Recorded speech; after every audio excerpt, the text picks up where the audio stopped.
Cut చేసుకున్న ఒక్కొక్క భాగాన్ని తీసుకొని ఇలా సీజర్తో పూర్తిగా కట్ చేసుకుంటే మనకి కోల్గేట్ పేస్ట్ అనేది ఓపెన్ అవుతుంది కదండి.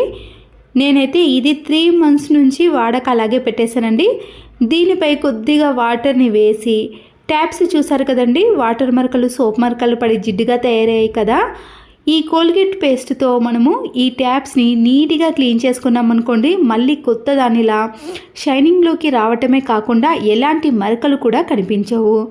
ఒకవేళ మీరు ఈ పేస్ట్ని స్క్రబ్బర్ పైన వేసుకొని కూడా క్లీన్ చేసుకోవచ్చు. వాటర్తో క్లీన్ చేసినాక చూడండి, మళ్ళీ కొత్త దానిలా ట్యాప్స్ పైన ఎలాంటి మరకలు కూడా లేవు కదండి. మీరు వేరే లిక్విడ్లకు బదులుగా ఇలా అయిపోయిన కోల్గేట్ పేస్ట్తో క్లీన్ చేశారనుకోండి, డబ్బులు సేవ్ అవ్వటమే కాకుండా ట్యాప్స్ కూడా క్లీన్గా ఉంటాయి. కట్ చేసిన కోల్గేట్ పేస్ట్ని తీసుకొని దీనితో కూడా మన ఇంట్లో షార్ప్నెస్ తగ్గిపోయిన పీలర్లు కానీ నైఫ్ కానీ సీజర్లు ఉంటాయి కదండి, ఈ కోల్గేట్ పేస్ట్తో బాగా రుద్దేసేయండి. ఇలా చేయడం వలన అవి మంచి షైనింగ్లోకి రావటమే కాకుండా షార్ప్నెస్లోకి కూడా చాలా ఈజీగా వచ్చేసిందండి. తర్వాత ఇలా క్లాత్తో క్లీన్ చేసినాక మీకు ఈ 2 కూడా కట్ చేసి చూపిస్తాను చూడండి. కొత్త సీజర్ తీసుకున్నప్పుడు ఎలా కటింగ్ చేసుకున్నామో అలా కట్ అవుతాయండి.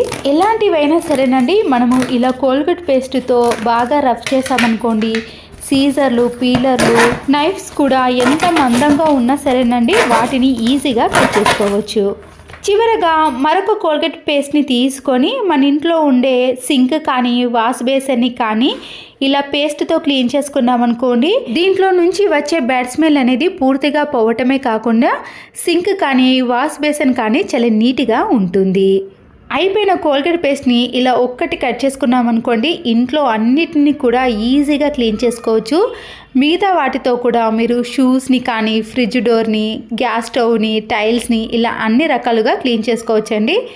మరొక యూస్ఫుల్ టిప్ని కూడా చూసేయండి. వైట్ కలర్ ప్లాస్టర్ని తీసుకొని మనము స్టార్టింగ్ ఎక్కడ ఉందో తెలుసుకోవడం చాలా కష్టమవుతుందండి. ఏదైనా అతికించాల్సి వచ్చినప్పుడు దీన్ని వెతకడమే మనకి ఒక పెద్ద టాస్క్గా ఉంటుంది కదా. ఇలా పెన్తో కానీ పెన్సిల్తో కానీ మనము దీనిపై ఇలా రాసామనుకోండి, ఆ స్టార్టింగ్ పాయింట్ అనేది ఈజీగా గుర్తుపట్టగలుగుతాం. ప్రతిసారి ఇలా వెతకాల్సిన పని లేకుండా ప్లాస్టర్ని మనము 2 మడతలుగా మలుచుకొని ఇలా మందంగా పెట్టేసామనుకోండి, అప్పుడు వెతకాల్సిన పని కూడా ఉండదు. డైరెక్ట్గా తీసుకొని మనము యూస్ చేసుకోవచ్చు. మరొక యూస్ఫుల్ టిప్, చిన్న కూల్ డ్రింక్ బాటిల్స్ యొక్క క్యాప్స్ ఉంటాయి కదండి, ఆ క్యాప్ని తీసుకొని మిడిల్లో ఒక చిన్న హోల్ అనేది చేసుకోవాలి. ఇలాంటి వైర్లు ఉంటాయి కదండి, దాంట్లో కొద్దిగా కట్ చేసుకొని పైన తీగను మనము కొద్దిగా పొడవుగా వచ్చే విధంగా కట్ చేసుకోవాలి. దీంట్లో ఉండే ఈ సన్నటి తీగను మనము కొద్దిగా కట్ చేసుకొని ఇప్పుడు కట్ చేసిన వాటర్ బాటిల్ క్యాప్ ఉంది కదండి, దాని హోల్లో నుంచి ఈ వైర్ని తీసి కింద మీరు గ్లూ గమ్ని కానీ లేదా ప్లాస్టర్ని కానీ అతికించేసుకోవాలి. ఈ క్యాప్కి నేను 2 కూడా సన్నటి తీగలను ఈ హోల్లో నుంచి తీసానండి. మీరు కావాలంటే ఒకే తీగను పెట్టుకోవచ్చు, కానీ నేను ఇక్కడ 2 కూడా ఒకేసారి పెట్టేసుకున్నాను. ఇప్పుడు ఈ తీగలోకి మనము నిడిల్ని పెట్టేసి తర్వాత ఈ తీగల నుంచి దారాన్ని పెట్టేసామనుకోండి, నీడిల్లోకి దారాన్ని ఎక్కించడం చాలా ఈజీగా ఉంటుందండి. ఒక్క వరుసనే కదండి, ఎన్ని వరుసలనైనా ఇలా సన్నగా ఉన్న నిడిల్లోకి దారాన్ని ఎక్కించవచ్చు. నచ్చితే తప్పకుండా ఒక లైక్ చేయండి. మరొక యూస్ఫుల్ టిప్ని కూడా చూసేయండి.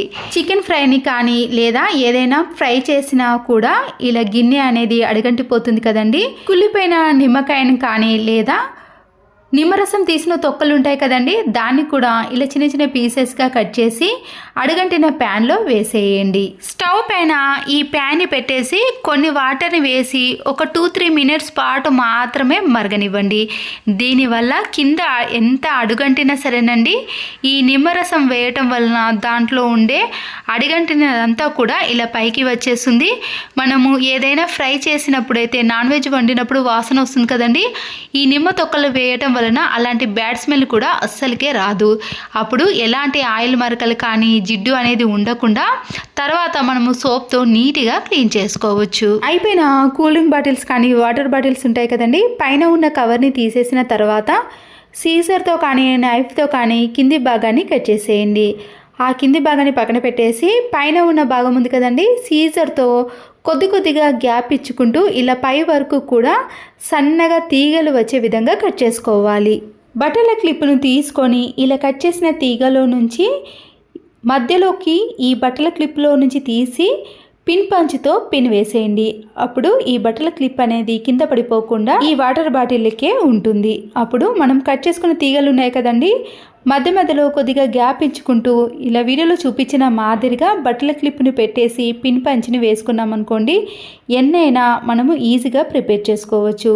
ఇప్పుడు ఈ వాటర్ బాటిల్ని మనము గ్లూ గమ్ముతో ఎక్కడైనా బాల్కనీలో కానీ మనము ఎక్కడ వీలుగా ఉంటే అక్కడ అతికించేసి ఇలా నాప్కిన్స్ కానీ సాక్సులు కానీ కర్చీఫ్లు కానీ చిన్న చిన్నవి ఉంటాయి కదండి, వాటన్నిటినీ కూడా ఇలా వాటర్ బాటిల్కి పెట్టేసామనుకోండి ఈజీగా ఆరిపోతాయి. ప్రతిసారి వీటిని వెతకాల్సిన పని కూడా ఉండదండి, అన్నీ కూడా ఒకే దగ్గర ఉంటాయి. సంత్రా జ్యూస్ తీయడానికి జ్యూసర్ అవసరం లేదండి. తొక్క తీసిన తర్వాత ఈ పండును మనము ఇలా గ్లాస్ పైన పెట్టేసి అంచుల వెంబడి బాగా తిప్పేసామనుకోండి, దాంట్లో ఉండే రసం అనేది పూర్తిగా ఈ కింది గిన్నెలోకి వచ్చేస్తుంది. మనము జ్యూసర్లో పట్టిన దానికంటే ఇలా సింగిల్గా మనము రసాన్ని తీసుకున్నాం అనుకోండి చాలా ఎక్కువగా వస్తుంది. పని కూడా చాలా సులువుగా ఉంటుందండి. ఎప్పుడైనా అర్జెంటుగా మనము ఇలా జ్యూస్ తీయాలనుకుంటే గ్లాస్ సహాయంతో కూడా జ్యూస్ని తీసుకోవచ్చు. మరొక యూస్ఫుల్ టిప్, షర్ట్స్ పైన కానీ దేనిపైన సరేనండి, పిల్లలైతే ఇలా ఎక్కువగా ఇంకు మరకలు పడేసుకుంటారు కదా, మనము ఎంత రుద్దినా కూడా ఆ మరకలు అనేవి అస్సలకి పోవండి. డెటాల్ ఉంటుంది కదండి, డెటాల్ని తీసుకొని ఇలా మరకలు అనేవి ఎక్కువగా ఉన్నప్పుడు ఒక క్యాప్ వరకు మనము డెటాల్ని తీసుకొని ఈ మరకల పైన వేసేయండి. కొద్దిసేపు అలాగే ఉంచేసేయండి. అప్పుడు ఈ ఇంకు మరకలు అనేవి మెత్తబడిపోతాయి. మనము ఎక్కువగా కష్టపడి క్లీన్ చేయాల్సిన పని కూడా ఉండదు. కొద్దిగా టైం తీసుకున్న తర్వాత దాంట్లో నుంచి ఇంకు అనేది కూడా బయటికి వచ్చేస్తుందండి. అప్పుడు మనము ఏదైనా టూత్ బ్రష్ని కానీ చేత్తో కానీ షర్ట్ని బాగా రుద్దేసామనుకోండి, ఆ ఇంకు మరకలు అనేవి అస్సలకే కనిపించవండి. ఎందుకంటే చూస్తున్నారు కదండి, డెటాల్ వేసినప్పుడే మనకి ఇంక్ అనేది ఇలా బయటికి వచ్చేస్తుంది. మీకు ఇంకా ఎక్కువగా మరకలు అనేవి ఉన్నాయి అనుకుంటే మీరు లిక్విడ్ కానీ వాషింగ్ మిషన్లో వేసే లిక్విడ్ ఉంటుంది కదండి, లేదా బట్టల సోప్ ఉంటుంది కదా, దాంతో కూడా రుద్దేశారనుకోండి ఈ ఇంకు మరకలు అనేవి పూర్తిగా పోతాయి. తర్వాత ఈ షర్ట్ని నేను చేత్తో వాష్ చేసి ఎండలో ఆరబెట్టేశానండి. మీకు ఒక్క మరక కూడా కనిపించదండి. డెటాల్ అనేది ఇంకు మరకలు పోగొట్టడంలో చాలా బాగా పనిచేస్తుందండి. మీరు కొద్దిగా రుద్దేసి ఎండలో ఆరబెడితే మరకలు అనేవి పోతాయి.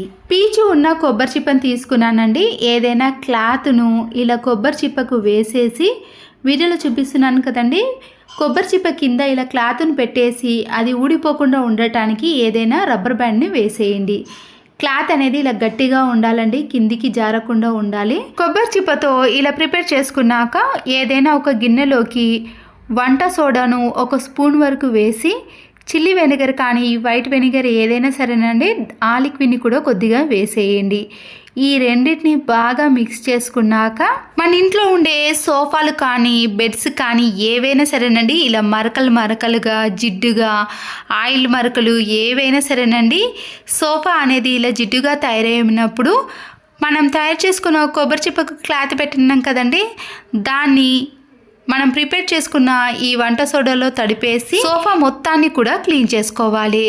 ఒకవేళ మీరు సోఫా కాకుండా ఈ ప్లేస్లో బెడ్ను కూడా ఇదే మాదిరిగా క్లీన్ చేసుకున్నారనుకోండి, సోఫా నుంచి వచ్చే బ్యాడ్ స్మెల్ పోవటమే కాకుండా ఎలాంటి మరకలు కూడా కనిపించవండి.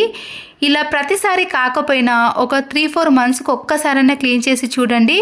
సోఫా సెట్ అనేది చాలా నీట్గా ఉంటుంది, ఒక్క మరక కూడా ఉండదు, మళ్ళీ కొత్త దానిలా కనిపిస్తాయి. ఇదే పద్ధతిలో నేను సోఫా మొత్తాన్ని కూడా క్లీన్ చేసుకున్నానండి. క్లాత్ చూసారు కదండి ఎలా నల్లగా జిడ్డుగా తయారైందో. మీరు సోఫానే కాకుండా ఈ ప్లేస్లో పిల్లోస్ బెడ్స్ని కూడా క్లీన్ చేసుకోవచ్చు. ఇవి పూర్తిగా ఆరిపోయిన తర్వాత మరకలు అనేవి మీకు అస్సలకే కనిపించవండి. దానికి ఉన్న జిడ్డు కూడా ఈజీగా తొలగిపోతుంది. సోఫా మొత్తానికి కూడా క్లీన్ చేసుకున్నాను కాబట్టి ఇలా జిడ్డు అనేది ఎక్కువగా వచ్చేసిందండి. అంతేనండి. ఈ టిప్స్ మీకు నచ్చినట్లయితే తప్పకుండా ఒక లైక్ చేసి మీ ఫ్రెండ్స్కి రిలేటివ్స్కి షేర్ చేయండి. మరో వీడియోతో మళ్ళీ కలుద్దాం. Thanks for watching.